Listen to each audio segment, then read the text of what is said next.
एक बड़ी खबर जौनपुर से आ रही, जहां पर कैमरे के सामने मर्डर हुआ है। पिता और बेटे को गोली मारी गई है। बेटे की मौत हो गई है, पिता की हालत गंभीर बनी हुई है। सोशल मीडिया पर यह वीडियो तेजी से वायरल हो रहा है।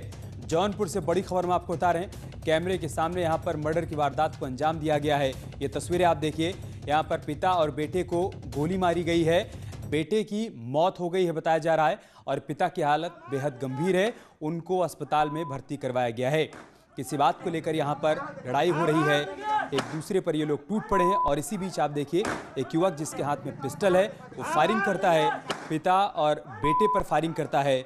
बताया जा रहा है कि बेटे की मौके पर ही मौत हो गई है। पिता की हालत बेहद गंभीर है, उनको अस्पताल में भर्ती करवाया गया है। तो कैमरे के सामने मर्डर की इस वारदात को अंजाम दिया गया है जौनपुर में। वजह क्या थी, किस बात को लेकर इनके बीच लड़ाई हो रही थी, वो अभी तक साफ नहीं हो पाया है। लेकिन जो कुछ कैमरे में कैद हुआ है उसे आप देखिए। हरी टी शर्ट में ये लड़का जिसके हाथ में पिस्टल है, उसे ये दोनों लोग पकड़ने की कोशिश करते हैं। इसी बीच वो पिस्टल लोड करता है और फायरिंग करता है। उसके बाद जिस युवक को गोली लगती है ज़मीन पर गिर जाता है। बताया जा रहा है कि यही वो बेटा है जिसके मौके पर मौत हो गई है। पिता को भी गोली लगती है, उनकी हालत गंभीर है, उनको अस्पताल में भर्ती करवाया गया है। कुल मिलाकर ये 3 से 4 लोग दिखाई दे रहे हैं इस वीडियो में। और हरी टी शर्ट वाला जो लड़का है, इसी ने गोली चलाई है। लेकिन इसके पीछे की वजह क्या है, किस बात को लेकर लड़ाई हो रही थी, नौबत यहाँ तक क्यों आ गई कि उसने पिस्टल से पिता पुत्र को गोली मार दी, ये सब कुछ जांच का विषय है। पुलिस को इन तमाम बिंदुओं पर जांच करनी होगी। उससे पहले की जो तस्वीरें सामने आई हैं वो हैरान परेशान करने वाली हैं कि कैसे यहाँ पर लड़ाई झगड़े में एक युवक की जान ले ली गई, और पिता की हालत इस वक्त गंभीर है। वो जिंदगी की जंग लड़ रहे हैं, हॉस्पिटल में उनको एडमिट करवाया गया। एक बार फिर से देखिए तस्वीरें, और इस दौरान क्या कुछ बातचीत हो रही, क्या कहासुनी हो रही है, वो भी देखिए।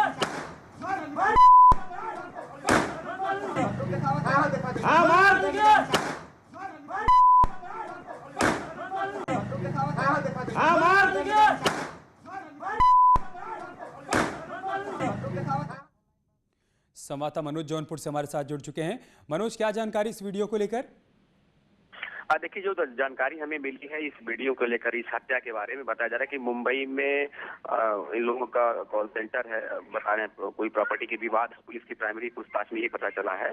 यहाँ पर 2 मुस्लिम परिवार का जो है काफी दिनों से रंजिश चल रहा था इसी बात को लेकर। आज जिस तरीके से तस्वीर सामने आई है गोली मारकर, जिसमें से एक की मौत हो गई, पिता की हालत गंभीर होने पर हायर सेंटर भेज दिया गया है। चिकित्सक की माना तो वो हालत भी उसकी नाजुक है। उम्मीद कम ही जताया जा रहा है कि से बचा लिया जाए। तो अब जो है हत्या की खबर मिलते ही पुलिस के आला अफसर समेत सर्किल के सभी सार्जन की पुलिस फोर्स तैनात है। अस्पताल से लेकर घटनास्थल तक राजकिरण एसपी भी मौके पर हैं। तो ये घटना कहीं न कहीं ये बताने के लिए काफी है कि जो पुलिसिंग की जो इकबाल होनी चाहिए थाने स्तर पर, जो क्षेत्र में होना चाहिए, वो कहीं न कहीं कमजोर है। जिस तरीके से आए दिन जो लाइव मर्डर की जो घटनाएं सामने आ रही है, वो जौनपुर में अब रुकने का नाम नहीं रहे, चाहे वो लाठी से पीट। ठीक है मनोज, थोड़ा वीडियो के बारे में बताइए कि इसमें जो शख्स दिखाई दे रहा है हरी टी शर्ट में, जिसके हाथ में पिस्टल है, इसके बारे में क्या जानकारी मिल पाई है? देखिए, पुलिस के हमारी एसपी से हमारी बात हुई, बहुत छोटी सी बात हो पाई है। लोग घटनास्थल पे बताया कि ये जो दबंग टाइप के हैं, इस पर पुलिस लगातार कार्रवाई करने के लिए प्रयासरत है, और अब आगे जो है ठोस कार्रवाई किया जाएगा। इसमें किसी को बख्शा नहीं जाएगा। जो भी जो प्राइमरी तौर पर दोषी पाया जाएगा उसको वो जो है दबंग किस्म का है, तो पहले भी लोगों ने लगाम लगाने की कोशिश की थी। हालांकि अब ये चीजें सामने आने के बाद अब सारी चीजें स्पष्ट हो गई है कि किस कार्रवाई करनी है, किस पर कार्रवाई नहीं करनी है। हालांकि जौनपुर पुलिस का पहली नजर में यही कहना है इस केस पर। ये घटना कब की है मनोज? ये घटना महज 1 घंटे पहले की बताई जा रही है करीब। जिस तरीके से ये लाइव लूट की घटना आई है, तो सबसे पहले ये मजे की बात यह है कि मोबाइल से तो शूट करने जा रहा था ये व्यक्ति। वो कह रहा गोली मारो, वो कह रहा मैं शूट करूंगा, मोबाइल से रिकॉर्ड करूंगा। अब तस्वीर सारी यही बताने के लिए काफी है अपने दर्शकों के लिए कि ये जिस हिसाब से लोग एक दूसरे को रंजिश रखते हैं, और लाइसेंसी पिस्टल बताया जा रहा है इसके पास से, लाइसेंसी पिस्टल से ताबड़तोड़ ये फायरिंग की है, जैसा तस्वीरों में दिखाई दे रहा है। अब पुलिस वो फुटेज के आधार पर जो है कार्रवाई करने के लिए मन बना लिया है। अब पुलिस इस पर कड़ी कार्रवाई करेगी, ऐसा जौनपुर एसपी का कहना है। मनोज, अगर आसपास के लोगों से बातचीत हो पाई हो, ग्रामीणों से बातचीत हो पाई हो, या फिर इस वीडियो में जो लोग दिख रहे हैं इनके घर वालों से कोई बातचीत हो पाई हो? देखिए, ये तस्वीर आने के बाद, ये लाइव मर्डर की घटना आने के बाद, ये पूरी मुस्लिम परिवार का विवाद है दोनों पक्षों में। हमने कई लोगों से कैमरे पर बात करना चाहा, कोई भी कैमरे पर बात करने के लिए तैयार नहीं है। गांव के दोनों पक्षों में तनाव जैसा हालात है। अस्पताल से लेकर गांव में कोई भी मीडिया के कैमरे पर कुछ बताने के लिए तैयार नहीं है कि क्यों, किस बारे में बताया कि आखिर मामला क्या हुआ था, कितने दिन से विवाद चल रहा था, ये कोई बताने के लिए तैयार नहीं है। गाँव में दोनों पक्षों में तनाव है, जिस हिसाब से ये कहने के लिए काफी है कि तस्करी और बदमाशी की खुलेआम जो है नंगा नाच दिखा गया है यहाँ पर। ठीक है मनोज, आप बने रहे हमारे साथ। एक बार हम तस्वीरों को दर्शकों को फिर से समझा देते हैं।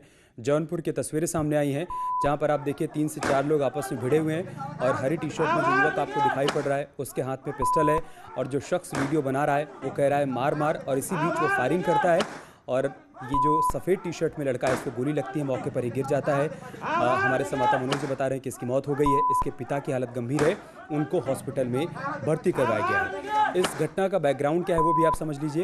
ये मुस्लिम परिवार है, बताया जा रहा है कि मुंबई में किसी बात को लेकर इनकी रंजिश चली आ रही थी और जौनपुर के ये लोग रहने वाले हैं। उसी रंजिश के तहत इनके बीच एक बार फिर से कहासुनी हुई, लड़ाई हुई और इसी लड़ाई के दौरान इस फायरिंग में युवक की जान चली गई है। पिता की हालत बेहद गंभीर है, कोई कुछ बोलने को तैयार नहीं है।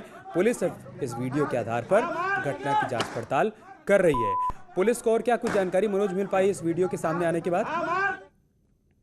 देखिए, ये पुलिस अभी लगातार संपर्क करने की कोशिश कर रहे हैं, हम लोग बात करने की कोशिश कर रहे हैं। अपने सवालों का जब जवाब है जो है वो पुलिस भरपूर नहीं दे पा रही। जैसे होता है कि कोई लाइव मर्डर की घटना हो या कोई मर्डर की केस आती है तो पुलिस प्राइमरी तौर पर एक बाइट मीडिया के लिए पहले तैयार कर लेती कि हमें बोलना क्या है। तो पुलिस के भी सेकेंडरी देखते हैं पुलिस आगे क्या करती है, वीडियो के आधार पर कितने आरोपियों को गिरफ्तार कर पाती है।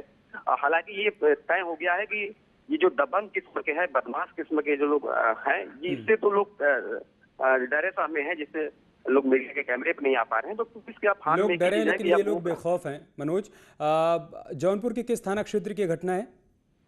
ये जौनपुर की जिले से जो है 30 किलोमीटर दूर है, शाहगंज थाना क्षेत्र है।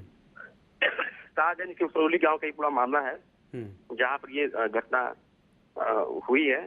अब पुलिस जब पुलिस दोबारा की घटना होती है, लाइव मर्डर की तस्वीर सामने सबसे पहले सोशल मीडिया पर आती है, उसके बाद एक तरफ मीडिया पर लाइव मर्डर की तस्वीर आती है तो दूसरी तरफ ये आता है कि अब घायल हो गए, इसको अस्पताल लिया जाए। तो लोग अस्पताल लेके पहुंचते हैं जहाँ पर चिकित्सक मृत घोषित के बेटे को।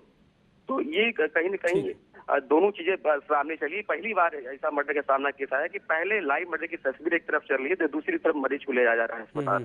तो ये ठीक है मनोज, आप पुलिस की कार्रवाई पर नजर बनाए रखिएगा। हम आपके पास आएंगे अपडेट के लिए। शुक्रिया आपका हमारे साथ जुड़ने के लिए और जानकारी हम तक पहुंचाने के लिए। तो जौनपुर के शाहगंज थाना क्षेत्र का मामला है जहां पर दोनों पक्षों के बीच पहले से रंजिश चली आ रही थी और आज एक बार फिर से दोनों पक्षों के बीच विवाद हुआ और इसी में गोलीबारी हुई जिसमें एक युवक की जान चली गई और युवक के पिता की हालत गंभीर बनी हुई है। एक और बड़ी खबर की बात करते हैं। डिप्टी सीएम केशव प्रसाद मौर्य का बड़ा बयान सामने आया है। केशव प्रसाद मौर्य ने कहा है कि संविदा की व्यवस्था नए ढंग से लागू नहीं की जाएगी। संविदा की जो व्यवस्था पहले से थी उसमें कोई परिवर्तन नहीं किया जाएगा। सरकार के स्तर पर कोई ऐसा विचार नहीं हुआ है। 50 साल में रिटायर करने का कोई भी फैसला नहीं लिया गया है। ऐसे बदलाव करने का सरकार ने कोई विचार नहीं किया है। विपक्षी दल सिर्फ और सिर्फ अफवाहें फैला रहे हैं। यहां पर आपको यह भी बता दें कि पिछले हफ्ते ही सरकार की तरफ से लेटर जारी हुआ था जिसमें 50 साल में रिटायरमेंट और संविदा व्यवस्था को नए ढंग से लागू करने की बात कही गई।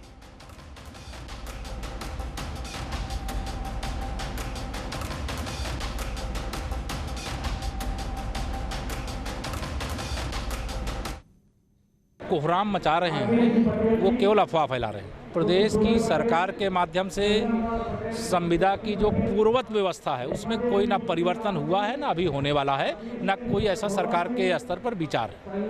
आगे भी नहीं होगा नहीं, आगे भी नहीं होगा, ऐसा कोई विचार ही नहीं। 50 साल में रिटायरमेंट ये भी अफवाह फैलाने का काम है। ना 50 वर्ष में रिटायरमेंट करने का काम है और ना संविदा की व्यवस्था कोई नए तरीके से लागू करने की योजना है।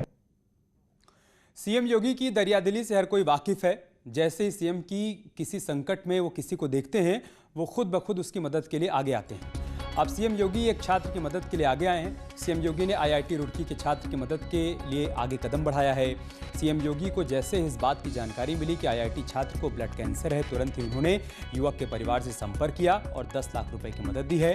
युवक का इलाज लखनऊ पीजीआई में चल रहा है। वहीं आईआईटी ने रिसर्च स्कॉलर आशीष दीक्षित की मदद के लिए ऑनलाइन कैंपेन भी चलाया है, जिससे भी आशीष की मदद हो रही है। वहीं सीएम योगी ने पीजीआई को निर्देश दिया है कि वो युवक के इलाज में कोई कोताही ना बरतें और साथ ही सीएम ने आगे और भी हर संभव मदद का भरोसा दिया है।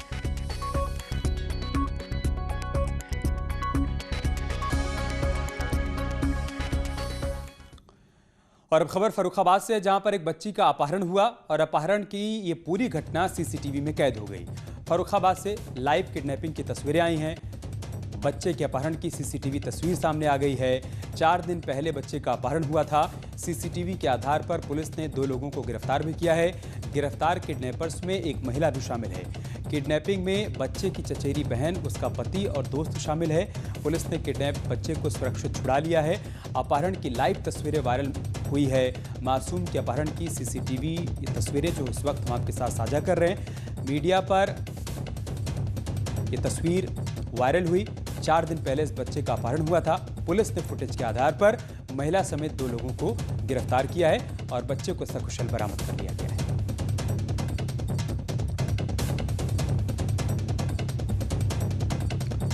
और संवाददाता सूर्या इस वक्त हमारे साथ फोन लाइन पर जुड़ चुके हैं। सूर्या, क्या जानकारी इस खबर के बारे में?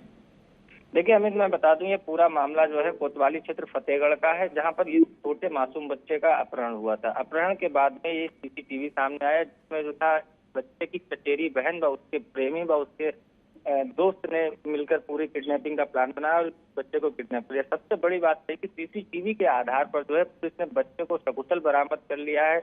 लेकिन सबसे बड़ी बात है कि जो इस तरीके से अपराधी जो है इन घटनाओं को अंजाम दे रहे हैं, इस बात से साफ जाहिर है कि पुलिस का खौफ कहीं ना कहीं कुछ कम है। लेकिन पुलिस ने पूरे मामले पर पर्दाफाश कर और सभी 3 आरोपियों को गिरफ्तार भी किया है। जी शुक्रिया आपका हमारे साथ जुड़ने के लिए और जानकारी तक पहुंचाने के लिए।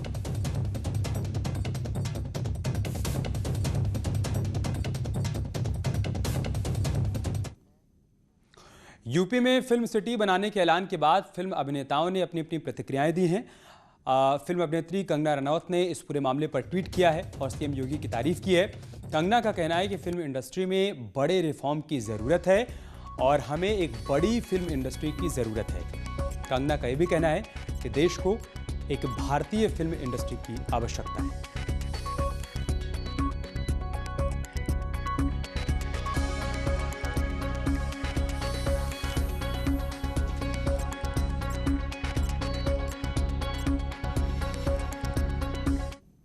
इसके अलावा भजन और गजल गायक अनूप जलोटा ने फिल्म सिटी को लेकर क्या कुछ कहा है, आइए आपको ये भी दिखाते हैं। योगी जी को धन्यवाद देना चाहता हूं और बधाई भी देना चाहता हूं कि उन्होंने उत्तर प्रदेश में फिल्म स्टूडियो बनाने का निश्चित किया है, फिल्म सिटी बनाने का निश्चित किया है। ये बहुत अच्छी बात है।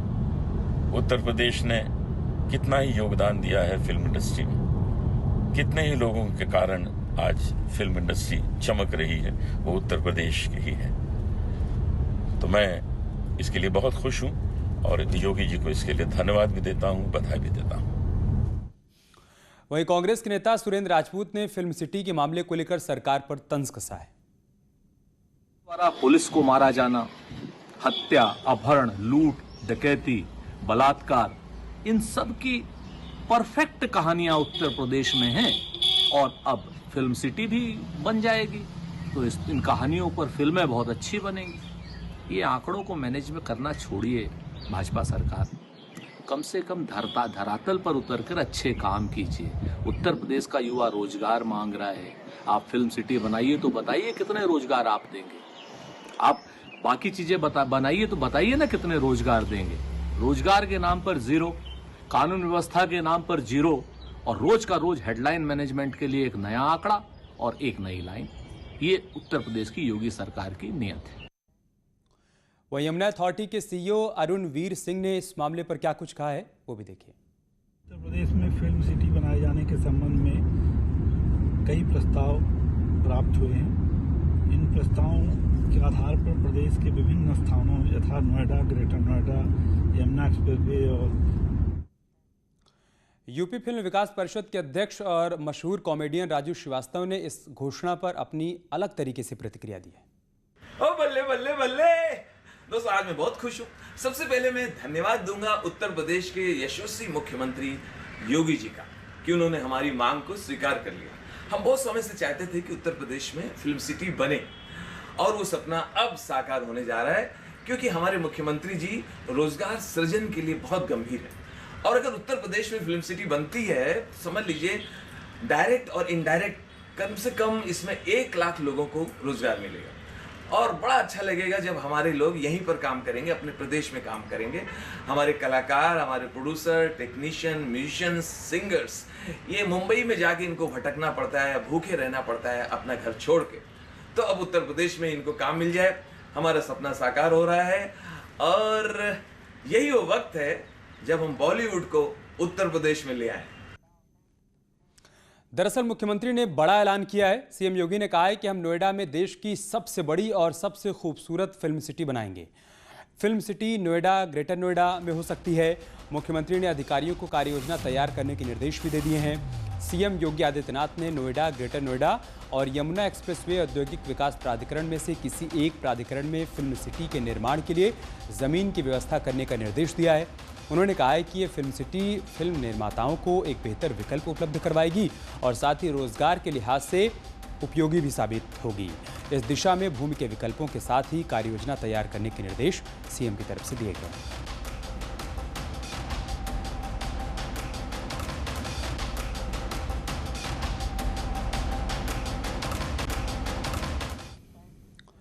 कन्नौज में जिस सिपाही ने दिव्यांग युवक के साथ बदसलूकी की थी, उस पर कार्रवाई की गाजगिरी है। न्यूज़ 18 पर खबर चलने के बाद सीएम ने मामले का संज्ञान लिया और दिव्यांग को पीटने वाला सिपाही निलंबित कर दिया गया।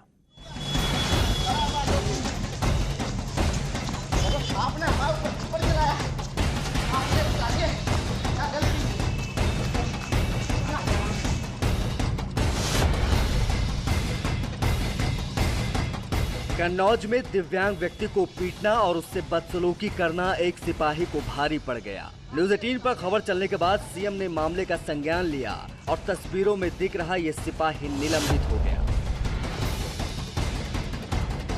मामला कन्नौज के सिटी इलाके का है, जहां पुलिस वाला दिव्यांग शख्स को खींचता हुआ नजर आया था। पुलिस वाला इतनी तेजी से उसे खींच रहा था कि एक पैर से लंगड़ाता हुआ दिव्यांग सिपाही के धक्के से नीचे गिर गया। दिव्यांग से सिपाही की बदसलूकी का एक वीडियो सोशल मीडिया पर भी खूब वायरल हुआ था।